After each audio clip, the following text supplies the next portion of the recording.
Vamos voltar a falar sobre o mercado de trabalho. Nós estamos à linha com o economista Hélio Zilberstein, especialista em relações do trabalho e professor da Faculdade de Economia e Administração da USP. Professor Hélio, boa tarde. Boa tarde, Denise. Bom, nós conferimos com o Vigo os números do desemprego no último trimestre, um trimestre imóvel, não é aquele tradicional fechado, primeiros 3 meses do ano, os últimos 3, mas até o mês de janeiro, no trimestre, taxa de 12,2%. 12,7 milhões de desempregados no país, a mesma taxa do trimestre encerrado anteriormente, não do fechamento do ano, só que o ano tinha terminado com desemprego exatamente. Só que o desemprego no fechamento do ano estava em 11,8%. Isso quer dizer que cresceu em janeiro, né?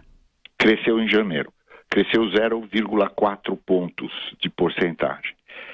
E o interessante é que esse crescimento era mais ou menos esperado. Em geral, em janeiro, a taxa de desemprego cresce.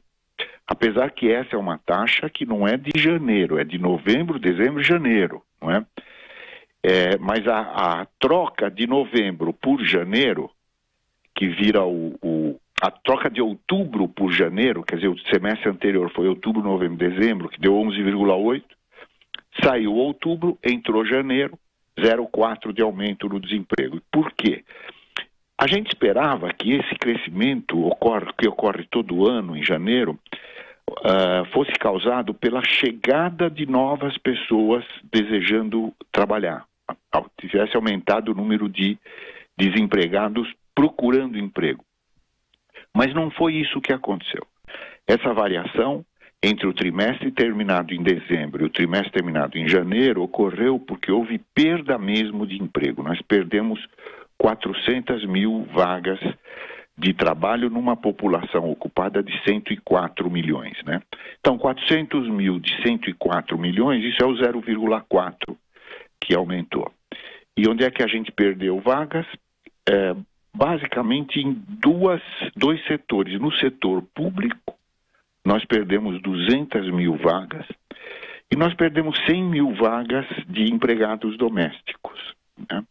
Então essa foi a alteração no trimestre.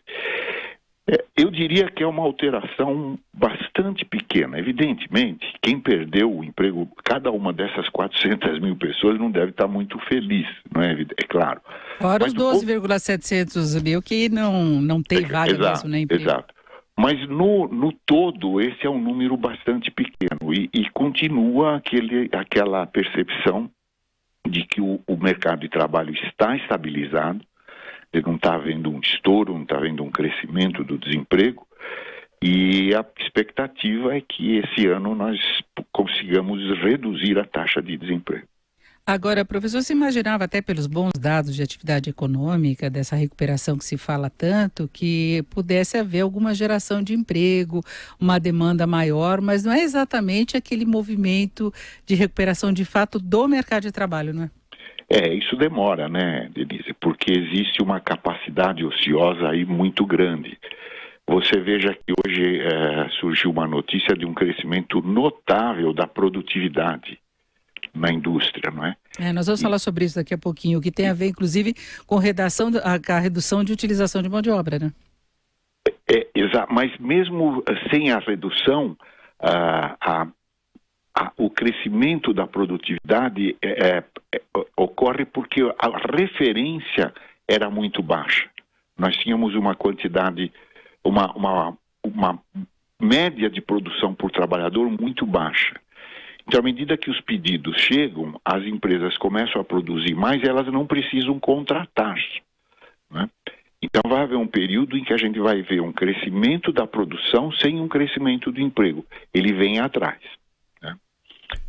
Agora, professor Hélio, o senhor acha que pode haver uma recuperação importante, com uma redução mais substancial da taxa de desemprego, que eu lembro que fechou o ano passado em 11,8%? Verdade. Para que haja uma redução importante na taxa de desemprego, nós precisamos que aconteça duas coisas. Os novos trabalhadores que chegam todo ano, mais ou menos 1 milhão e pouco de novos trabalhadores, precisariam ser absorvidos. E os atuais desempregados precisariam também começar a ser absorvidos. Então, para manter a taxa, a gente precisa absorver os novos. E para reduzir a taxa, a gente precisa absorver os que já estão desempregados. Então a gente está falando para que haja alguma redução importante em uma necessidade de criar 2, 3 milhões de empregos num ano, o que é uma coisa muito difícil de ocorrer, não é?